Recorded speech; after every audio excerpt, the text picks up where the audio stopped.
Me llevo la semilla para seguir regándola y saber qué más hay de esta historia. Mucho más conocimiento y aprendizaje cómo cuidar mi cuerpo, mi mente. El aprender a amar nuestro cuerpo y no sobrepasar esos límites. A la persona hay que dejarla fluir, respetar su anatomía y sus posibilidades, nunca ir más allá. ¿La ciencia es la única versión de la realidad o existen otras como el yoga? Gracias, antes de nada, a todos los presentes por acompañarnos. Espero que esta plática sea muy inspiradora, fructífera y tal vez reveladora. Gracias a Chelis también por propiciar estos espacios de debate, de reflexión tan necesarios. Entonces, para responder a esta pregunta, tal vez deberíamos primero hacernos otra pregunta. Y esta otra pregunta es, ¿qué entendemos por yoga? Porque dependiendo de qué entendamos por yoga, vamos a ubicar el origen del yoga en un periodo histórico u otro, ¿sí?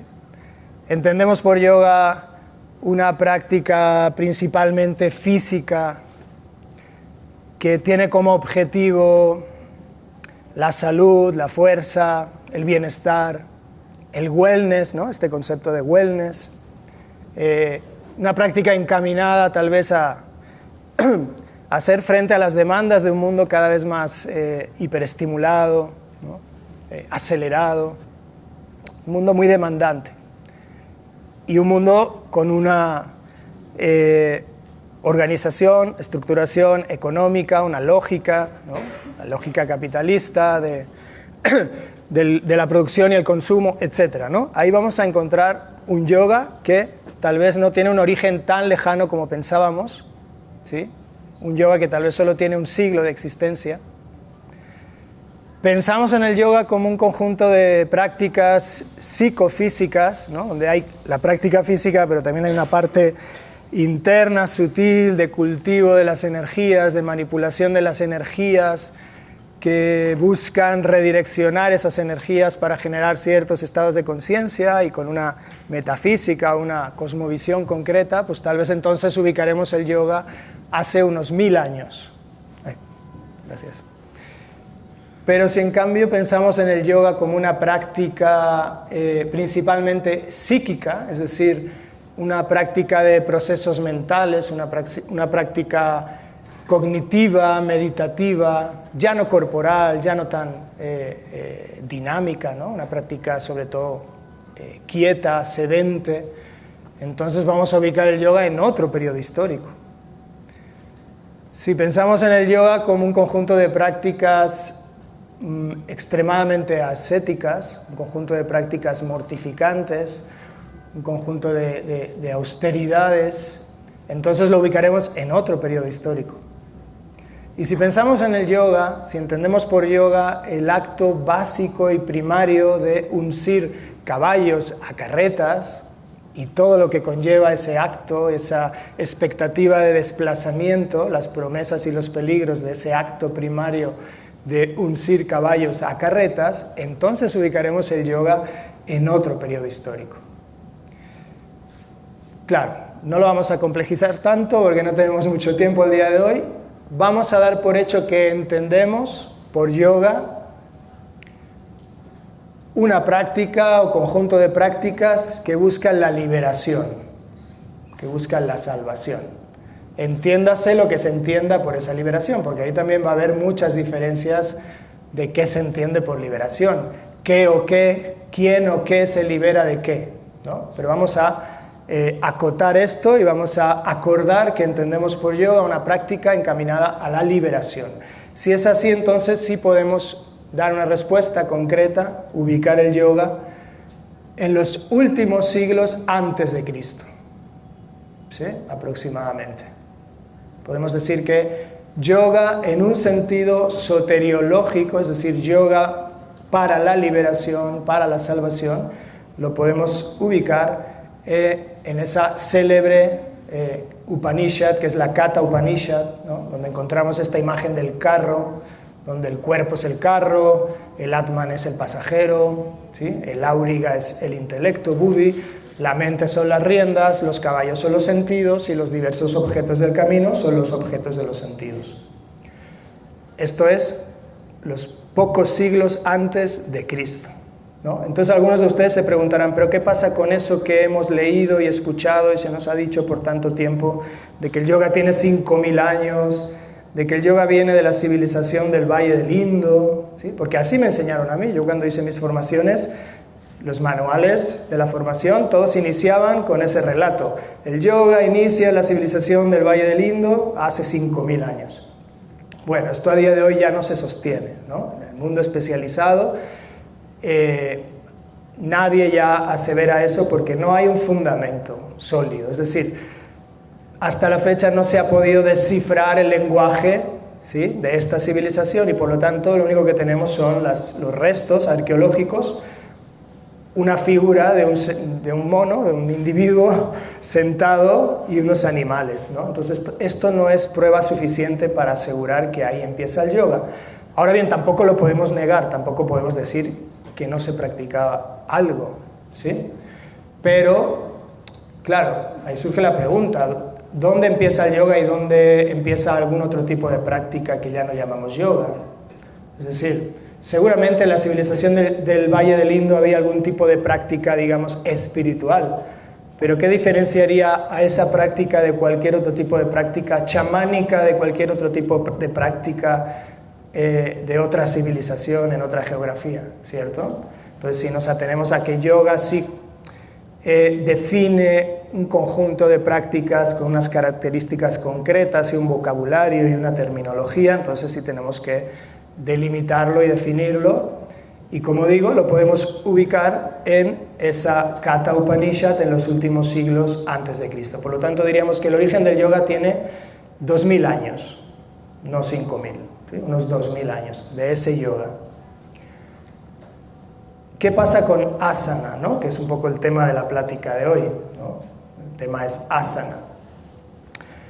Hay distintos entendimientos de asana también, así como hay distintas formas de entender el yoga y de ubicarlo en la historia. Sí, también pasa un poco lo mismo. Es decir, encontramos la palabra asana, ¿no?, en tiempos remotos para definir pues literalmente el asiento, el trono de los monarcas, de los reyes, etc. ¿Sí? Pero en tiempos posteriores encontramos el uso del término asana ahora para definir el asiento interno de la conciencia, ¿no?, en esa configuración interna de un cuerpo sutil, de un cuerpo imaginal, ¿sí? Puntos específicos del cuerpo donde asentar la atención, la conciencia o incluso instalar deidades, ¿sí? Ese punto, ese lugar, ese asiento va a recibir el nombre de asana. El término evoluciona, así como evolucionó el término yoga, y también vamos a encontrar después el término asana para definir ahora sí distintas posiciones corporales. Pero esto sucede hace unos 1000 años, no hace tanto. Es decir, esto sucede cuando surge este nuevo yoga que va a recibir el nombre de Hatha Yoga. Es decir, un nuevo tipo de yoga donde la dimensión corporal, el trabajo con el cuerpo, va a empezar a cobrar más fuerza. ¿Sí? Y por lo tanto ahí es donde vamos a ver que empiezan a proliferar las posturas físicas, las asanas. Pero incluso en ese desarrollo del Hatha Yoga encontramos que en los primeros textos de Hatha Yoga hay muy pocas asanas o ninguna, o incluso ni siquiera se menciona el asana, no es importante. En los textos más antiguos de Hatha Yoga se describen las técnicas de mudra, de bandha, ¿sí?, de pranayama. El pranayama es súper importante, y en cambio hay textos donde no se menciona nunca asana. Es a partir del siglo XV-XVI, ¿sí?, con la Hatha Pradipika, que es un texto de Hatha Yoga que va a tener mucha difusión, mucho éxito, y por lo tanto va a hacer que más y más personas de ese tiempo empiecen a practicar Hatha Yoga, que vamos a ver un crecimiento en el número de asanas practicadas, sobre todo en el siglo XVI. Vamos a pasar de una o ninguna descripción de asana en los primeros textos de Hatha Yoga a 15 asanas son descritas en el Hatha Pradipika, y a partir del siglo XVI vamos a ver 36, 84, ya en los últimos siglos, 17, 18, 110 asanas, 112 asanas, ¿sí? Entonces hay un cambio significativo a partir del siglo XVI que plantea dos preguntas, ¿no? ¿Por qué? ¿Por qué de repente ese crecimiento de asanas y de dónde salen esas asanas que antes no habían sido descritas? Entonces ahí es interesante las tesis que se plantean. Para explicar el por qué se plantean tres tesis, tres factores, tres teorías. Una sería que pues en este desarrollo, ¿no?, creciente de la práctica de Hatha Yoga, los distintos linajes, las distintas tradiciones compiten entre sí, ¿no? Entonces, de alguna forma, buscan en esa competencia enseñar más asanas, ¿sí?, que las otras tradiciones para destacar, ¿no? Hay una competencia por el crecimiento, por el número de asanas enseñadas. La otra tesis que se plantea es que en realidad ya se conocían, ¿sí?, ya se conocían muchas de esas asanas, pero en los inicios del desarrollo del Hatha Yoga no se consideraban importantes, ¿no? Se consideraba más importante toda la práctica sutil, ¿sí? Pero en ese momento empieza a ser más importante el apoyo de asana. Y la tercera explicación sería que también con el paso del tiempo, el Hatha Yoga, al ser apropiado por los círculos brahmánicos, por la ortodoxia brahmánica, la erudición brahmánica, ¿sí?, se daría a la tarea de enlistar estas asanas que ya se conocían pero no se describían en los textos. Es decir, la erudición, ¿sí?, amplía y fortalece su tarea de definir bien, de describir posturas que en realidad ya se conocían o incluso se practicaban, pero como los primeros textos eran más bien pensados para los adeptos, ¿sí?, para los yogis practicantes, que eran un grupo reducido, pues se daba por hecho que ya se conocían, ¿no? Se transmitían de maestro a discípulo.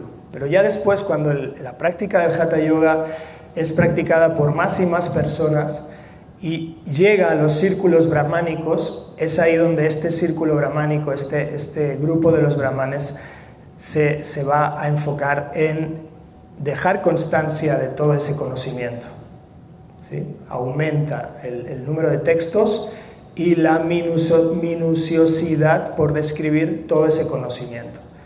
Además de que hay una confluencia de toda esa práctica de Hatha Yoga con el conocimiento del Yoga Sutra de Patanjali, es cuando se componen los Yoga Upanishads, ¿sí?, con el Vedanta. Hay un proceso que se conoce proceso de vedantización, se conoce como proceso de vedantización. Es decir, a partir de la Hatha Pradipika, el Hatha Yoga, por el éxito que tiene con este texto, va a ser apropiado por los ámbitos brahmánicos, ¿sí?, que albergan también esta metafísica del Vedanta, del Advaita Vedanta principalmente, y del Yoga Sutra de Patanjali, ¿no? Entonces ahí se va a dar como una fusión de conocimientos que es un poco el caldo de cultivo, ¿sí?, para que en los últimos siglos de la Edad Media se vaya ya configurando lo que será uno de los elementos de la construcción del yoga moderno, porque ahí van a venir otros elementos. ¿Cuáles son estos elementos que van a ser ingrediente en este nuevo yoga que surge en el siglo XX, principios del siglo XX, finales del siglo XIX?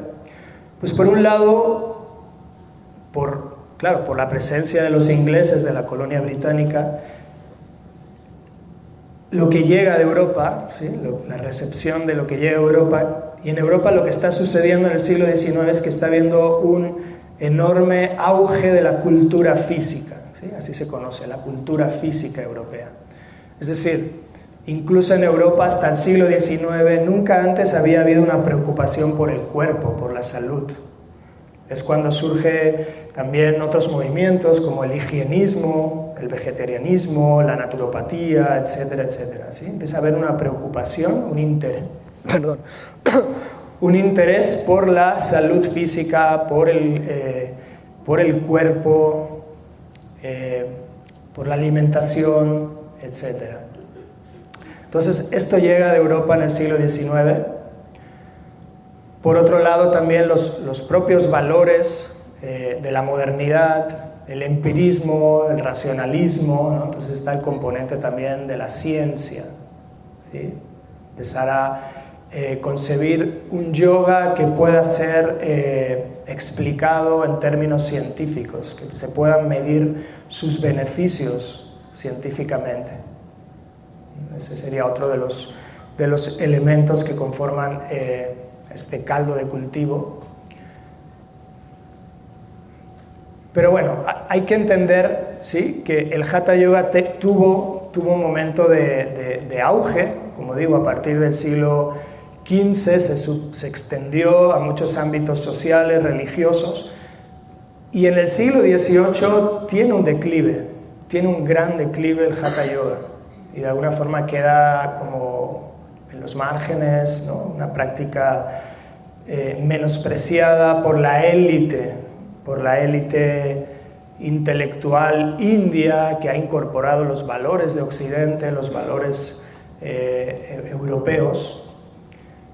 Y tiene que ver con, este desprecio tiene que ver con esto, con considerarse una práctica.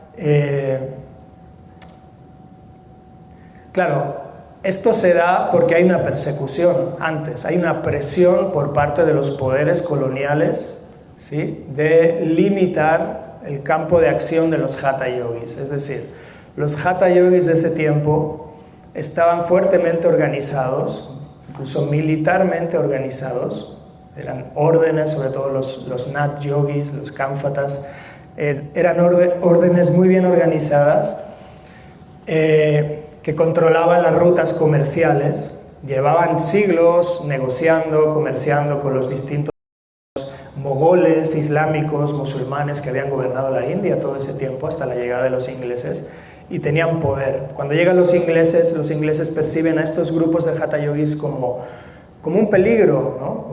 como un reducto subversivo que no se somete al poder colonial. Son nómadas, son itinerantes, son difíciles de controlar. Entonces, en el siglo XVIII, el gobierno británico aumenta esta presión, ¿sí?, ejerce un control mayor sobre estos grupos y finalmente los obliga, se prohíbe el nomadismo, los obliga a asentarse en las ciudades, y estos grupos pierden su forma de vida, este comercio con el que se financiaban a sí mismos, pierden ese modo de vida y se ven obligados ya en las ciudades a ganarse la vida, ¿saben cómo? Haciendo yoga como espectáculo, haciendo yoga como un show, es decir, empiezan a ser vistos como bufones, magos negros, charlatanes, embaucadores, ¿sí? Es decir, la sociedad india paulatinamente va a empezar a perderle el respeto a los Hatha Yogis y al Hatha Yoga, porque se asocian con estos individuos que son los parias de la sociedad, individuos descastados, marginales, que no respetan, ¿sí?, las normas, el orden de la ortodoxia brahmánica. Y entonces, por un tiempo, ¿sí?, el Hatha Yoga va a ser condenado, marginado y menospreciado. Va a resurgir después, ¿no?, por otra serie de factores nuevos.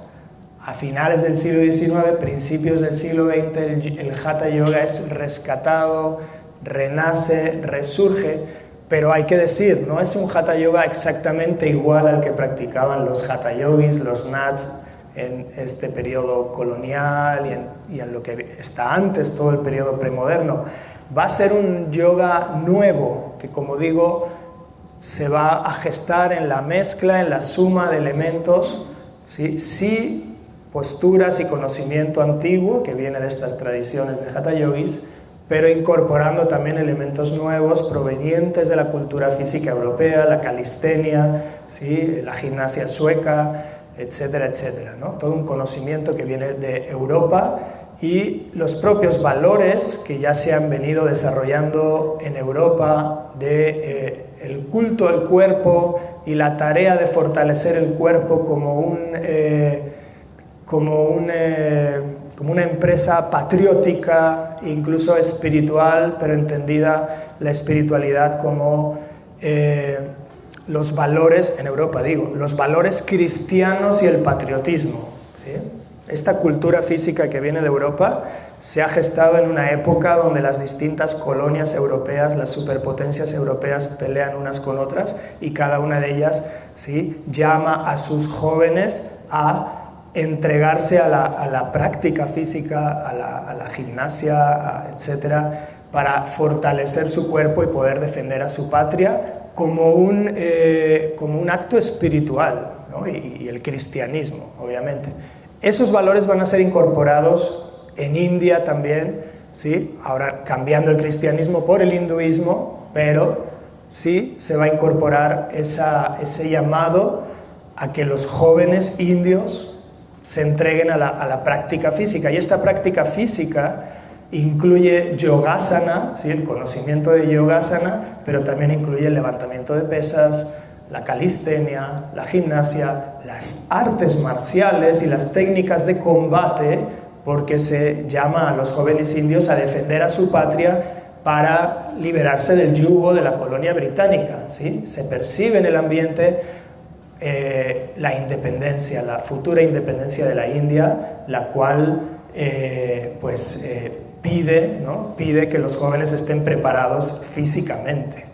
Entonces es interesante cómo de esa forma se va a gestar este nuevo yoga, por un lado con estos elementos, y como decía, también por el peso de la ciencia, ¿no?, el peso del empirismo que tiene ese momento histórico, donde vamos a ver nuevas concepciones del yoga nunca antes vistas. Es decir, va a ser donde por primera vez en la historia se va a concebir un yoga como una práctica para la salud física, para la salud del cuerpo en sí misma. Es decir, hasta ese momento todos los yogas, todos los métodos yógicos, todos los caminos de yoga anteriores se pensaban como una práctica sobre todo para la liberación, aunque sí se relataban algunos... no se oye, ¿verdad? A ver, ¿no? ¿Ya? ¿Se oye? Vale. En la premodernidad el yoga siempre era pensado como una práctica para la liberación. Como digo, aunque luego hay diferencias de qué se entiende por liberación, pero ese era el objetivo principal. ¿Que había beneficios físicos para la salud? Sí, de hecho se relatan, ¿no? Ya hemos leído textos como el Hatha Pradipika, donde se habla de las distintas enfermedades que se curan con la práctica de asana, pranayama, pero esto era como un efecto secundario. El objetivo principal siempre era la liberación.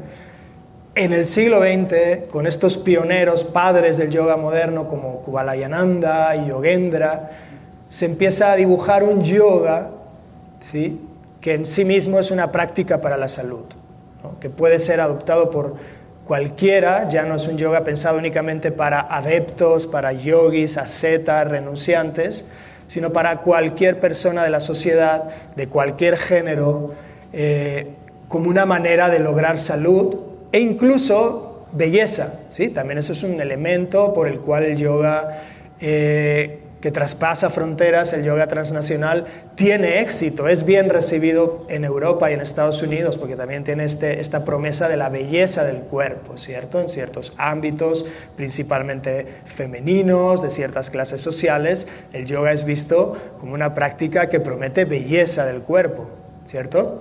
Esto es nuevo, esto no existía, esto nunca antes había existido en el yoga, ni en India ni en Europa, porque me decía, en Europa tampoco nadie antes del siglo XIX se preocupaba en absoluto por el cuerpo, ¿sí? Entonces son valores nuevos del siglo XIX.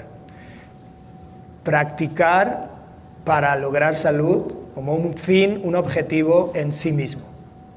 Y esto es yoga también, ¿no? Entonces aquí no estamos diciendo que uno sea mejor del otro, mejor que el otro, ¿no? Solo estamos matizando los distintos yogas que hay, un poco para no caer en el simplismo, ¿no? Porque siempre hemos tendido a querer creer que solo existe un yoga, que solo hay un origen del yoga, que es un conocimiento, ¿sí?, totémico, monolítico, que se ha transmitido de forma ininterrumpida desde la antigüedad hasta el día de hoy.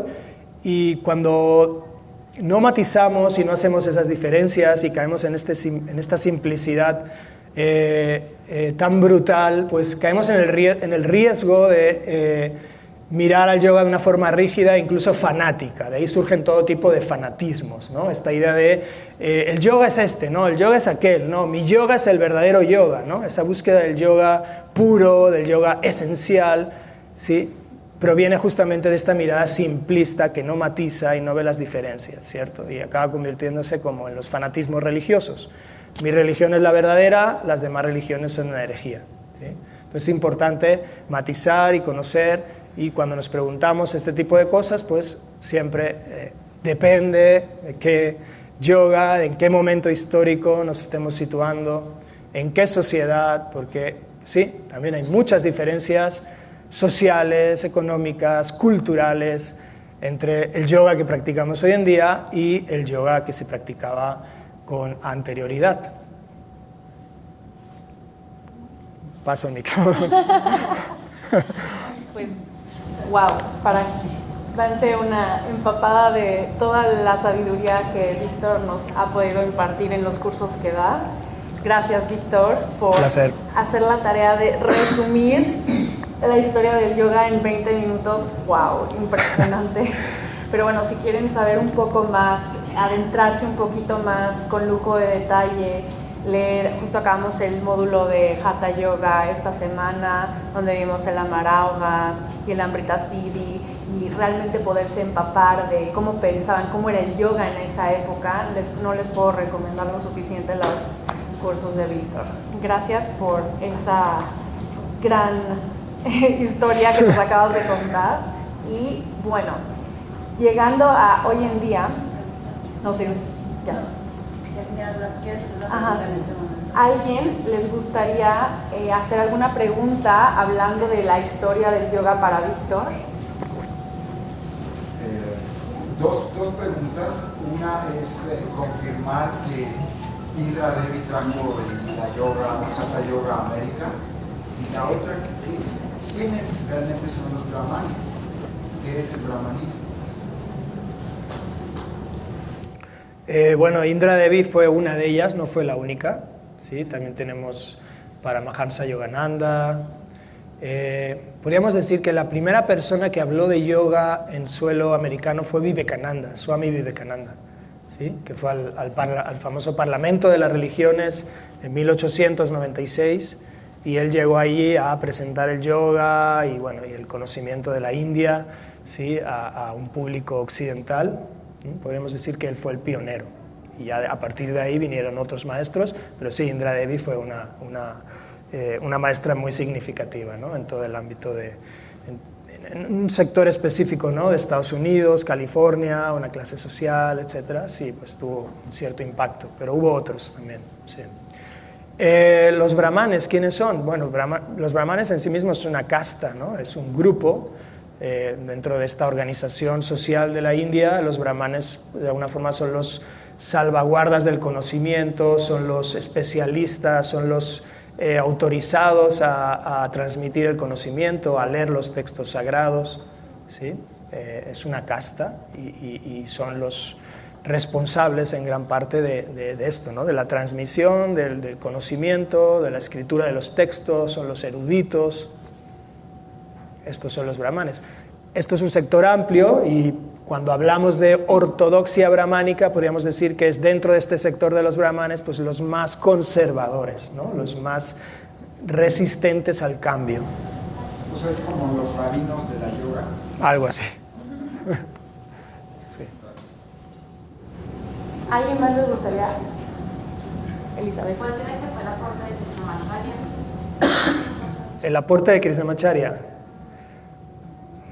pues el Vinyasa. Él fue el pionero del Vinyasa, ¿sí? De esta idea de unir asanas, ¿no? En una secuencia dinámica, constante, fluida. Él fue el primero.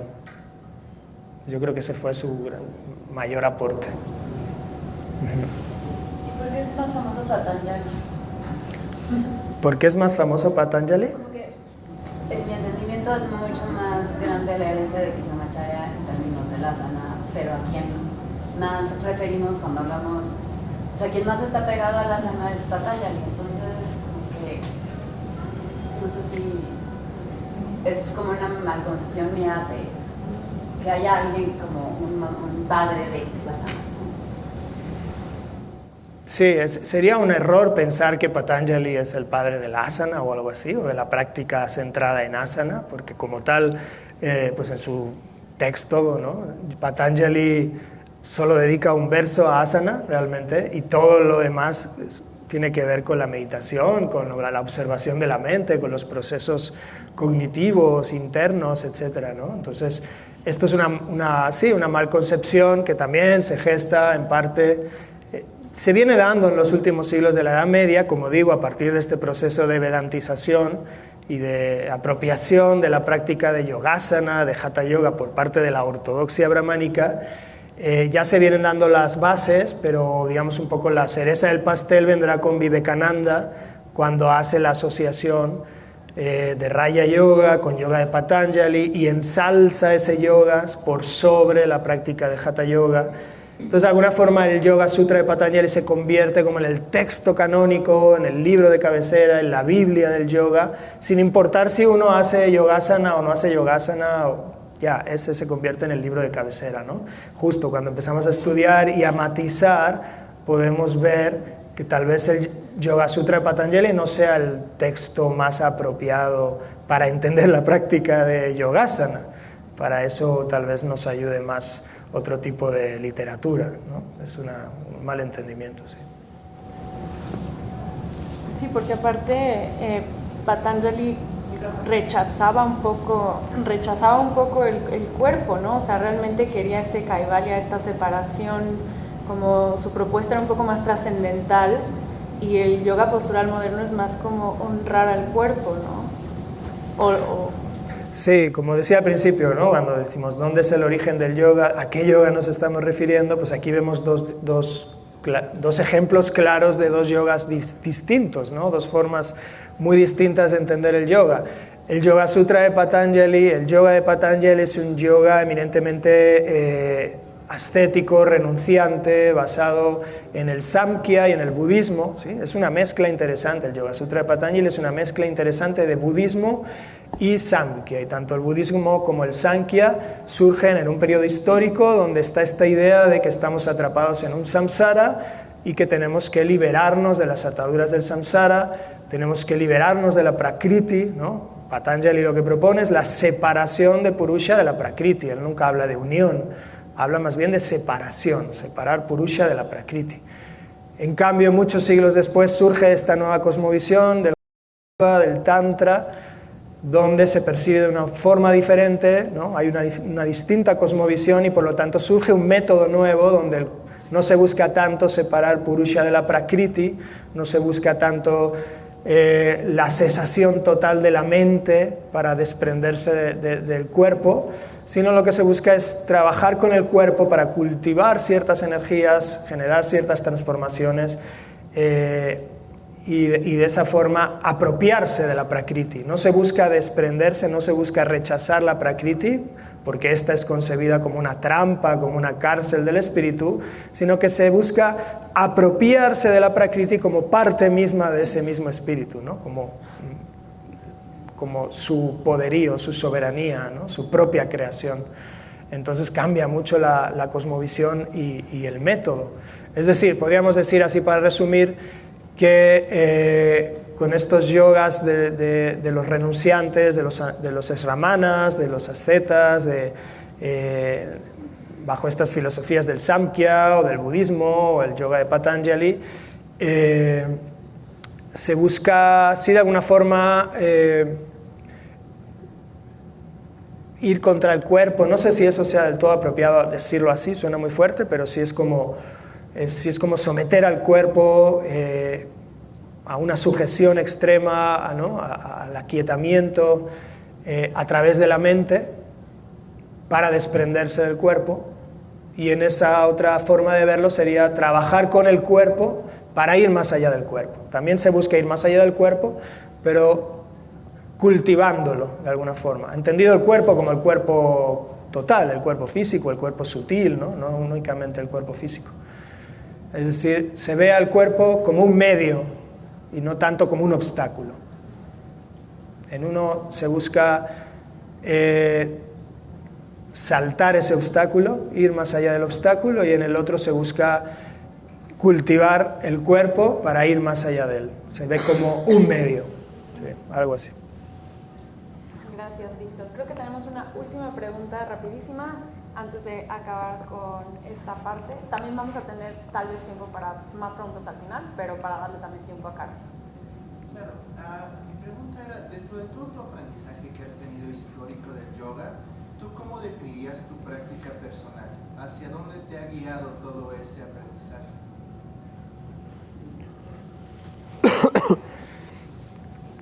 Bueno, pues de entrada, todo este conocimiento, todo este estudio más preciso de la historia, sobre todo a mí me ha dado más libertad de pensamiento y de acción en cuanto a no limitarme a un estilo de yoga en particular o una visión del yoga en particular, no creer que hay un yoga que es el definitivo y el puro y el verdadero, o un método perfecto y acabado, ¿no? Al entender que en la historia ha habido tantas formas distintas de entender el yoga, eso me da la libertad ahora de poder decir, bueno, pues a lo mejor todos estos estilos de yoga que pensamos que son perfectos y que son para siempre y que son inmutables, ¿quién dice que no los podamos cambiar? ¿Quién dice que no podamos evolucionar? ¿Quién dice que no podamos dejar de hacer ciertas posturas e incorporar otras que a lo mejor pensamos que esas posturas no tienen nada que ver con el yoga? Pero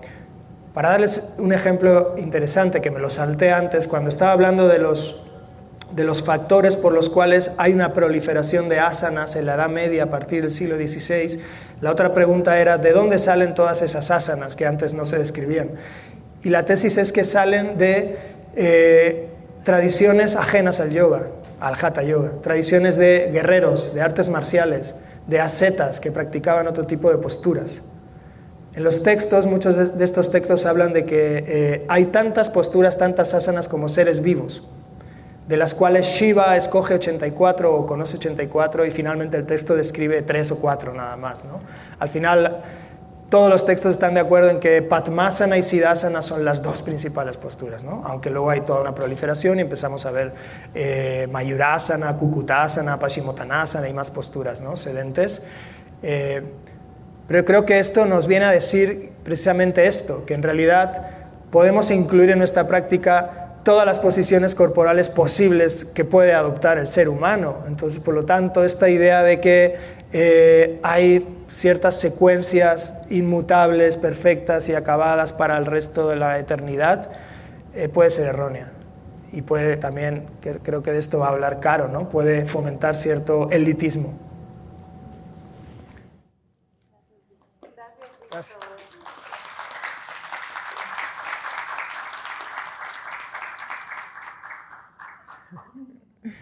Muy fans aquí. Sí. Y también de Caro Fernández, alias la anatomista.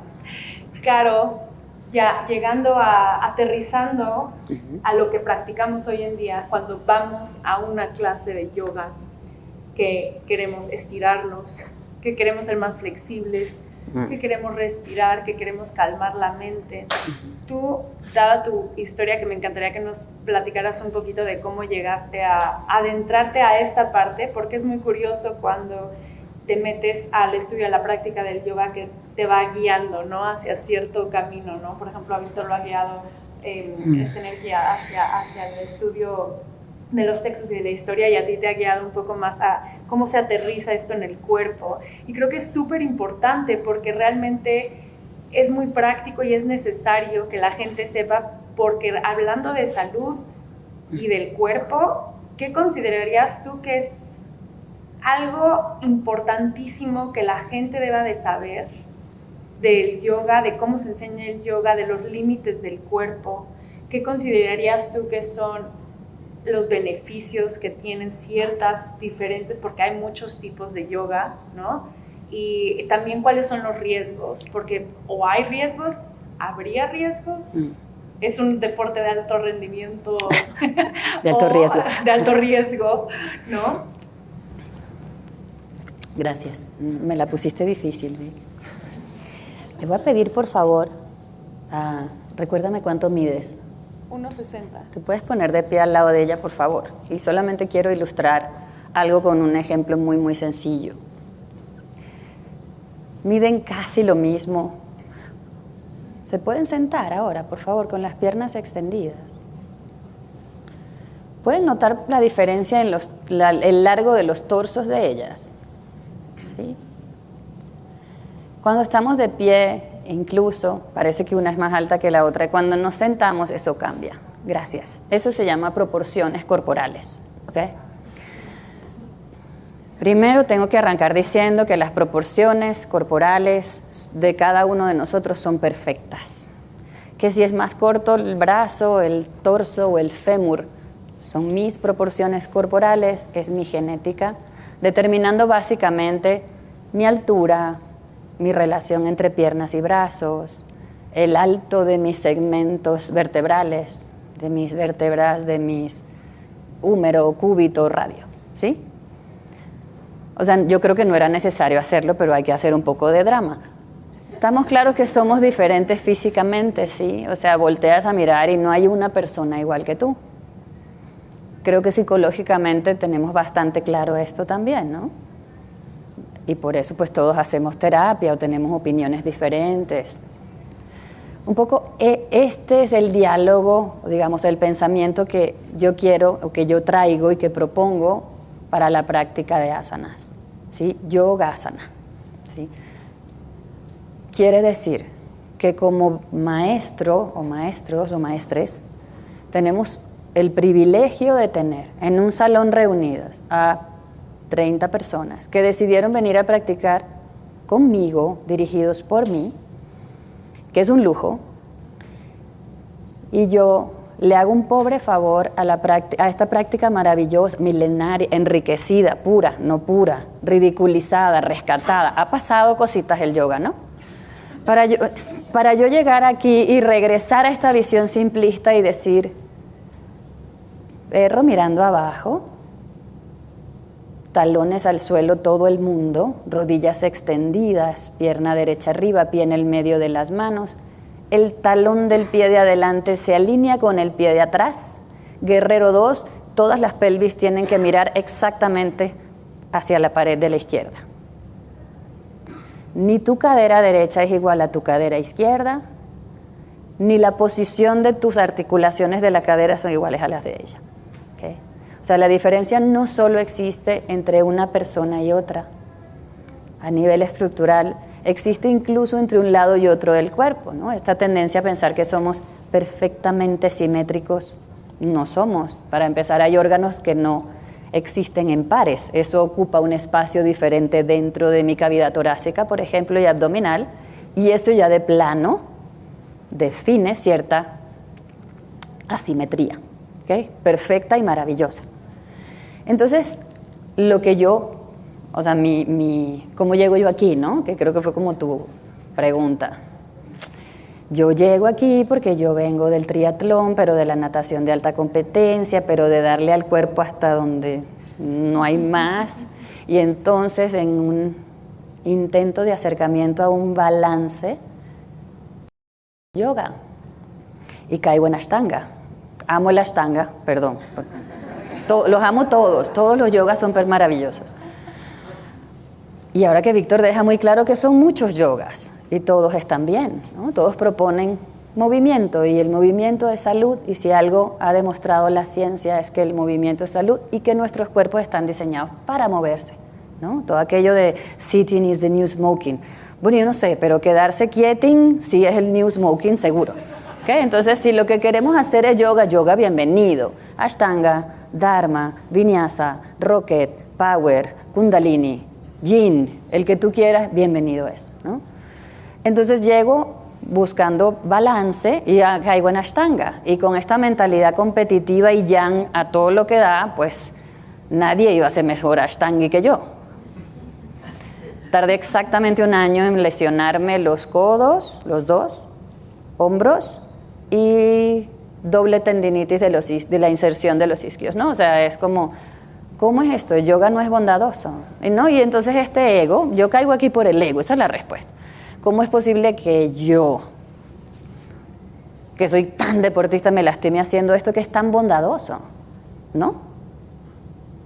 Entonces me generó primero mucha frustración, luego mucha rabia, y entonces volvía a Ashtanga, y entonces dale, y entonces me dolía un codo, pero yo disimulaba y así, o sea, yo convertí una lesión, 3 se quitaron y 1 quedó en una lesión crónica por no prestarle atención, porque ¿cómo es posible que yo me esté lesionando haciendo algo que es tan bondadoso?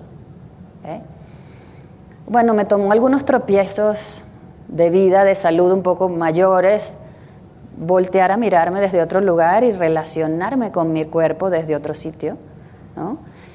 Mirar a esa Carolina y llorar mucho y decir, ay, pobre cuerpito, qué chévere que me acompañas hasta aquí, te prometo que te voy a dar otra información, otro input. Sigo siendo yo, me encanta hacer deportes, el yoga se quedó conmigo para siempre, pero otro yoga, porque en ese momento para mí tenía sentido empezar a querer a mi cuerpo en vez de usar mi cuerpo para que hiciera algo que yo quería que hiciera. Entonces yo retomo yoga desde restaurativo, los flow de vinyasa un poco más amorosos, caigo con maestras increíbles, ¿sí? Y entonces dije, chula, qué maravilla el yoga, ¿no? Ahora sí me encanta todo esto. Y volví a practicar Ashtanga con otro approach. Hay modificaciones de posturas, no tengo que llegar tan profundo, yo, Carolina, porque a mí me molesta, me genera incomodidad. Y entonces, claro, en ese camino tengo más de 20 años practicando y digo, a ver, ahora que ya entendí que no duele y que no tengo que salir machacada como si me hubieran golpeado de una práctica de todos salimos alguna vez de así, no me engañen, ¿no? Y entonces digo, ¿por qué a Víctor le sale, se sienta chévere, se acaba de subir al bloque, pero él se sienta en el piso divino? O sea, les llegan las piernas al suelo, y le sale ese loto increíble. Y a mí no, pero ni cerca. Y me duele la rodilla cuando lo intento, pero tengo 7 años practicando. Qué raro, ¿no? Escuchaba un poco a este angelito aquí que decía, dale, sigue, practice, síguele dando, y decía, no puede ser. Algo no está bien, algo no estoy haciendo bien yo. Y volteé a ver a la gente que sufre horrible con las flexiones al frente y a mí me salen de desayuno sin calentar. Son menos yogis seguro, ¿no? O sea, esto me hizo cuestionarme tantas cosas. Tengo una mentalidad muy analítica, soy muy científica. Y entonces empecé a investigar, ¿no? Y dije, a ver qué hay aquí, internet dichoso y maravilloso. Y entonces encontré 4 o 5 páginas, muchísima información y fue como boom. Y entonces se presentó ante mí la gloria de las variantes anatómicas. ¿Sí? Esto, el tamaño del fémur de 2 personas que miden exactamente lo mismo es diferente. El ángulo del cuello del fémur derecho es diferente al izquierdo y la posición del acetábulo es diferente. En una boom. Con fotografías de esqueletos, además, esqueletos de cadáveres humanos de cualquier género, agarrados al azar, sin rebuscar mucho, y en 20 muestras hay 20 fémures diferentes. ¡Boom! Obviamente, eso me hizo repensarme mi manera de practicar. Dije, no, pues ya me queda claro que, por ejemplo, en mi caso, después de todo el trabajo que he hecho sobre el tapete de yoga asana, de flexibilidad física y mental, hay algo anatómico que no me está dejando llegar ahí, ¿no? Y entonces pasé de la frustración al purito gozo de entender que mi cuerpo es perfecto, ¿sí? Y que lo que a mí me sale en ese momento y lo que me va a salir de ahí en adelante está perfecto también, ¿no? Entonces, ya yo había empezado a dar clases, dije, yo tengo que empezar a llevar esto al tapete, a mis alumnas. Entonces se me borró rápidamente de la cabeza la alineación única, pues, ¿no? Si hay tantas asanas como personas, no sé quién dice, en el planeta, o sea, así, hay tantas variantes o variaciones de posturas como personas hay en el planeta. Y yo diría que por 2, porque el lado derecho es diferente al izquierdo. O no tenemos todo un lado chueco. Este es mi lado bueno, este es el lado chueco. Todo el mundo tiene, porque somos diferentes de un lado al otro. Ahora, no es la única explicación, ¿no? Y tampoco, de nuevo, esta reduccionismo, este simplismo es que a veces nada más porque el tope anatómico, ¿ves? Por eso no me sale. A ver, hay un trabajo que hacer antes de llegar a la máxima expresión de una postura, ¿sí? Hay un trabajo de tejidos, obviamente de flexibilidad, que es para... Además, los médicos nos mandan así como, haga yoga. ¿Cuál? Que haga yoga porque le duele la espalda baja. Entonces voy a Dharma, por ejemplo. Porque es lo que hay cerquita de mi casa, ¿no? Y entonces ahí te va durísimo el dolor de espalda, pero si estoy haciendo yoga, no entiendo, ¿no? O estoy muy estresado, estoy muy ansioso y estoy medicado, no lo logro controlar. Al lado de mi casa hay Rocket. Y me queda perfecto saliendo de la oficina porque es a las 7:30 de la noche.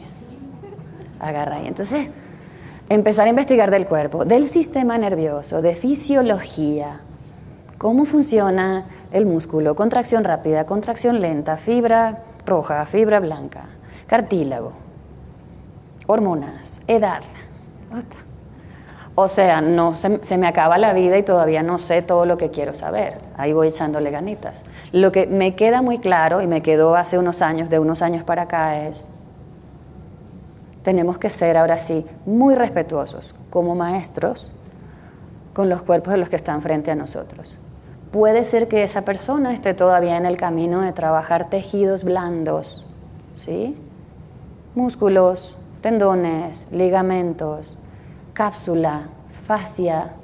Todavía hay un trabajo de flexibilidad para llegar a donde va a llegar. Es como una bisagra que abre 70 o abre 80 o abre 90, abre hasta donde va a abrir porque de ahí no puede ir más. ¿Okay? Entonces se cae todo el principio, o ese principio que esto que decía Víctor, ¿no? O sea, hay escuelas tradicionales de yoga empiezan como a defender, este es perfecto y tiene que ser con los 2 pies atrás de la cabeza. No, nada más me siento y respiro. No, todo es extensión, no que todo es flexión. O no te dejo avanzar hasta la segunda serie de algo hasta que no te salga el loto. Bueno, entonces yo me hubiera dedicado a la pintura, por ejemplo, que el mundo sabe que el mundo no quería eso. Todos los yogas están bien, no hay alineación única para ninguna postura, ni Shavasana, por más pasiva que sea una postura, ni siquiera ahí vamos a ver una alineación única, perfecta, idéntica. No es posible por las diferencias individuales.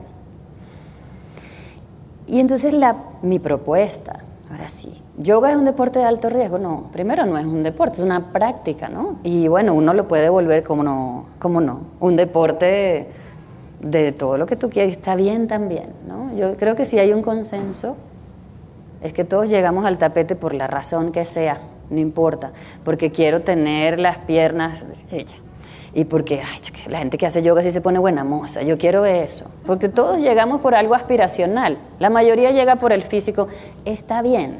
Hay una cosa, una magia, una permanencia, una quietud, un espacio que propone el yoga, que es muy enriquecedor, muy nutritivo, para cada uno de manera diferente.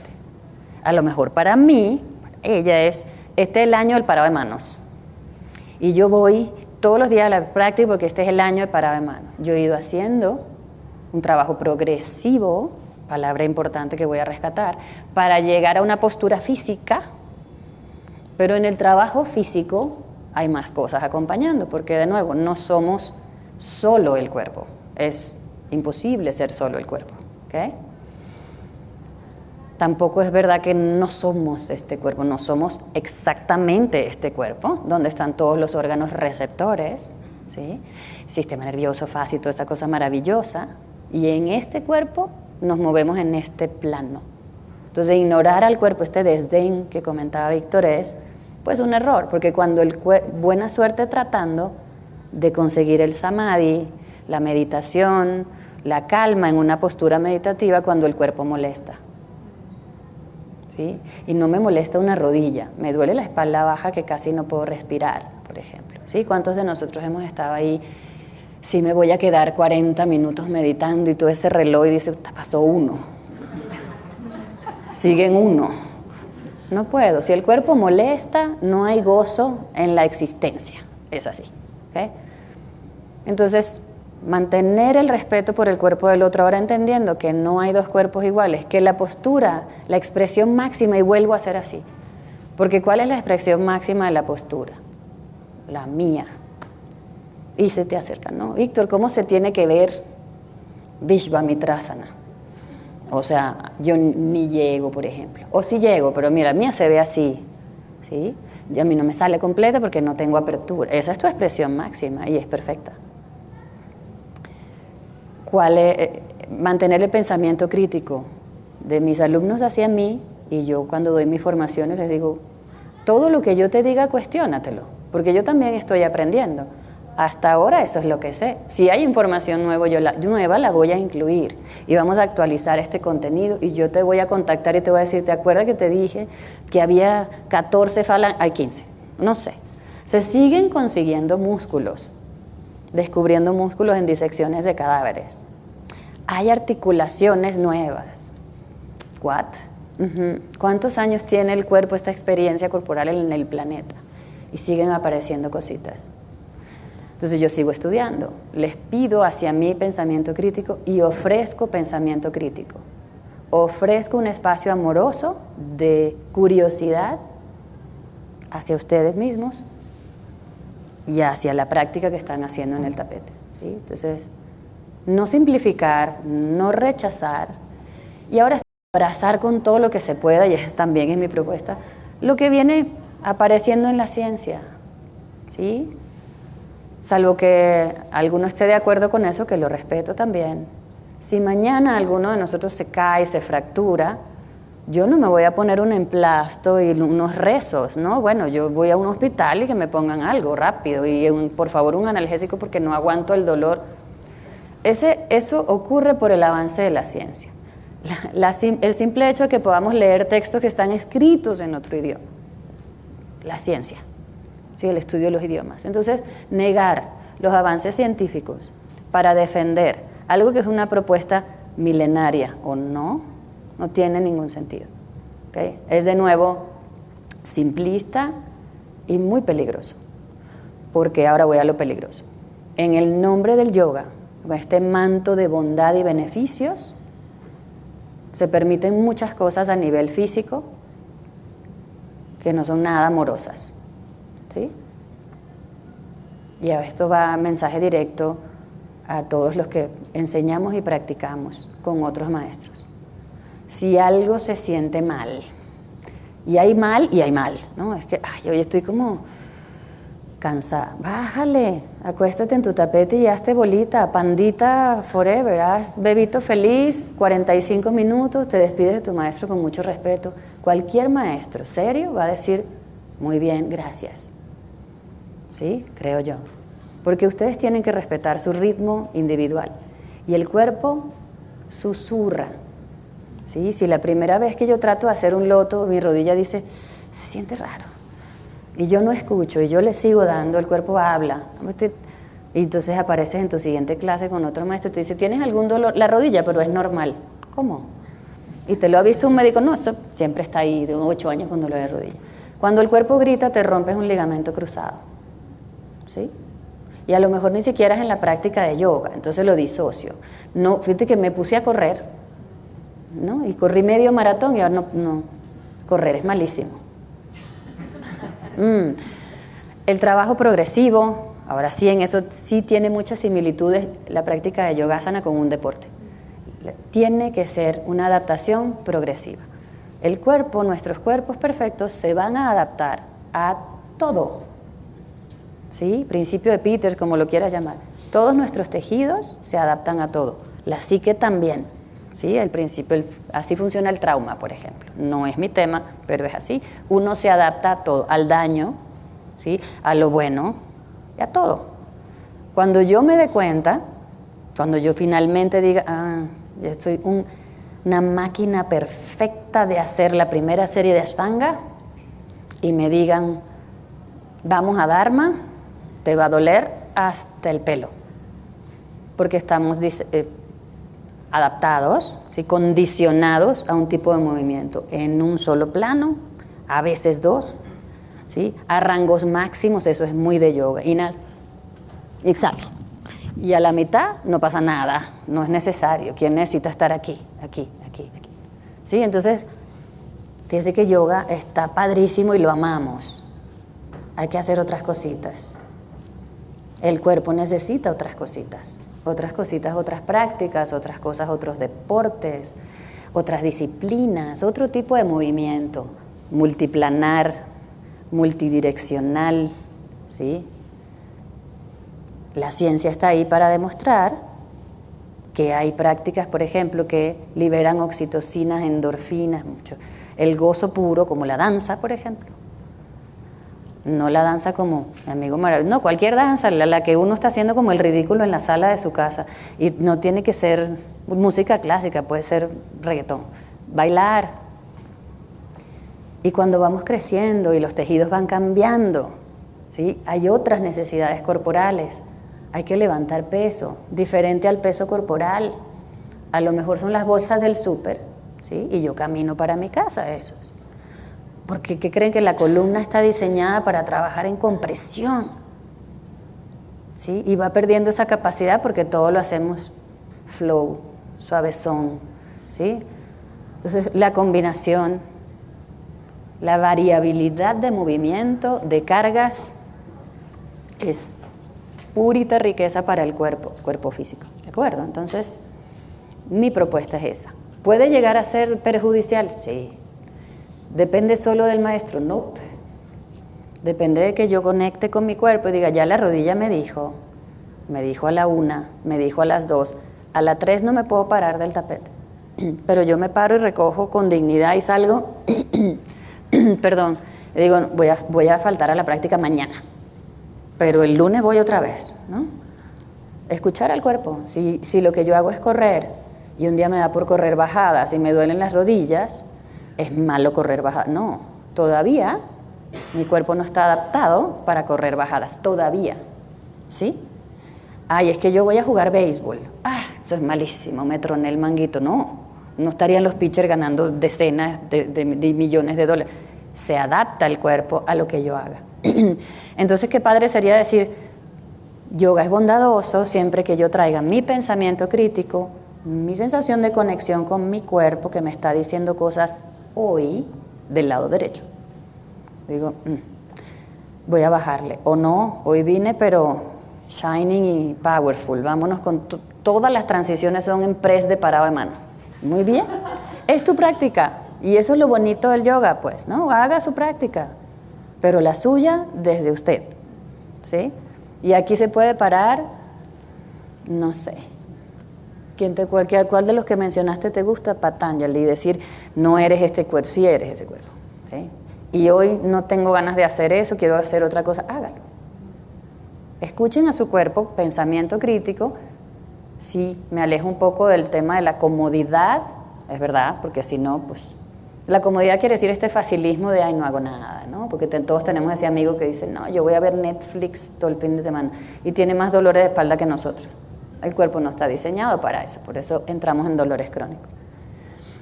¿Cuál es el otro extremo de eso? Entonces, ¿cuáles son los riesgos? ¿Podría ser perjudicial? Podría ser, pero no solo a nivel físico, ¿no? Y ahí sí tenemos un movimiento. El yoga, desde la propuesta de la alineación única, de hazlo como yo te estoy diciendo, y si te duele, síguele dando, desde el yo jalo para que tú llegues, es muy excluyente. Y ahí hay un divorcio completo del planteamiento del yoga como práctica espiritual, creo yo, ¿no? Y social. Muy excluyente, muy elitista, porque entonces ese yoga solo favorece, hay una morfología, una edad, si quieres, ¿no? Y hay unas condiciones de cuerpo a los que les sale todo. ¿Sí? Que son esas fotos que vemos, porque también veo la crítica, no, pero el yoga no son posturas, no, bueno, ¿y a qué le saco la foto al alma? El yoga es mucha cosa, pero también seamos un poco conscientes de qué estamos posteando o qué estamos demostrando, ¿no? Que a mí me haya salido todo, no a mí, no, este no es mi caso, ¿ok? Pero que a ella le haya salido todo desde el día 1 no quiere decir que a los demás no salga desde el día 1, ¿sí? Que yo sea buena para los splits sin calentar no quiere decir que yo te sepa enseñar cómo hacer un split. Yo no tengo idea, a mí me sale solo, ¿sí?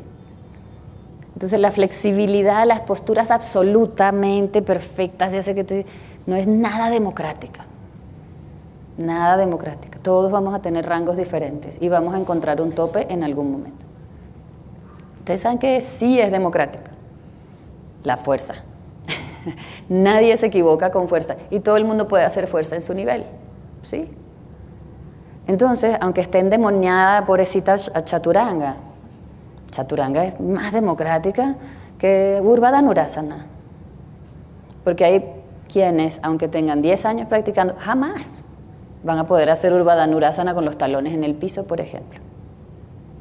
Lo siento mucho. Si esto es una realidad que te está golpeando en este momento. Todos podemos hacer Utkatasana, la odiamos, pero todos podemos hacer Utkatasana. ¿Todo el mundo puede hacer el Katasana que se vea igual? No. Todo el mundo, por favor, las rodillas detrás de los tobillos. No. Te van a explotar las rodillas. No. Todo el mundo puede hacer split. No. Pero yo me puedo quedar en un Utkatasana y trabajar la fuerza, sí. Pero split, uff. Entonces, ¿dónde ponemos la atención? ¿Forma o funcionalidad?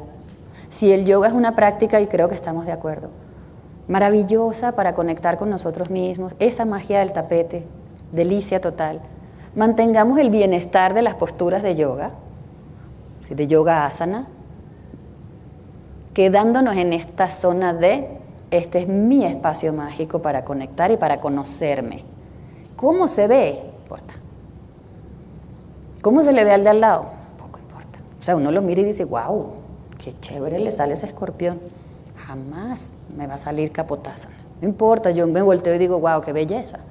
Entonces ahí vuelvo a ese principio, practice eso. Practica soltar tu imagen del yoga como tengo que llegar a una postura que se parezca a eso.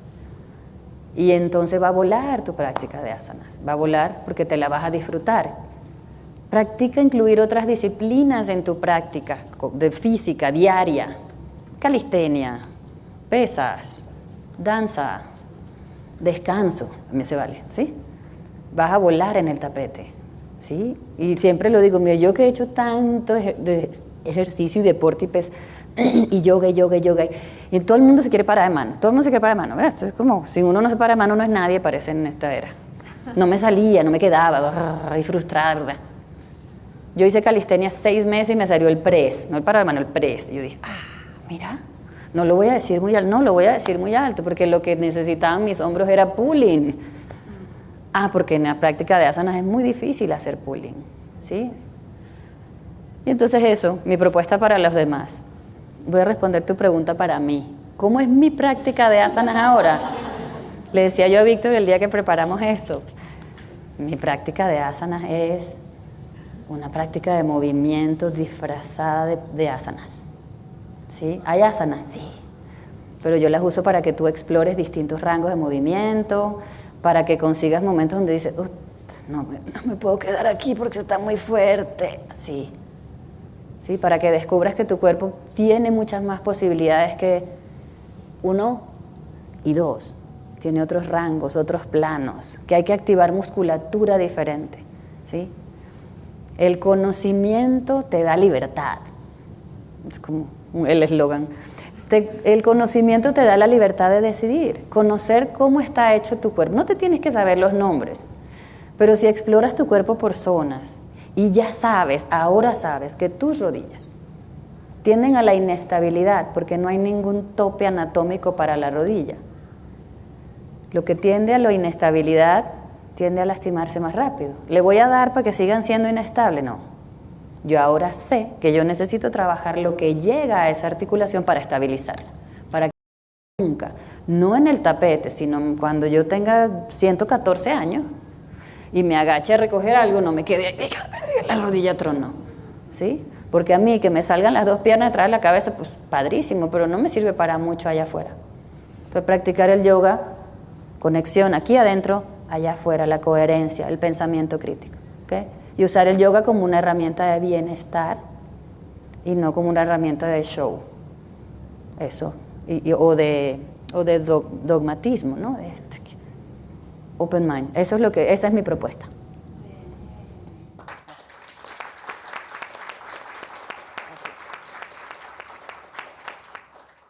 Aprendimos mucho sobre los mitos y las realidades del yoga. Muchas gracias a YogaMex por hacer posible este panel.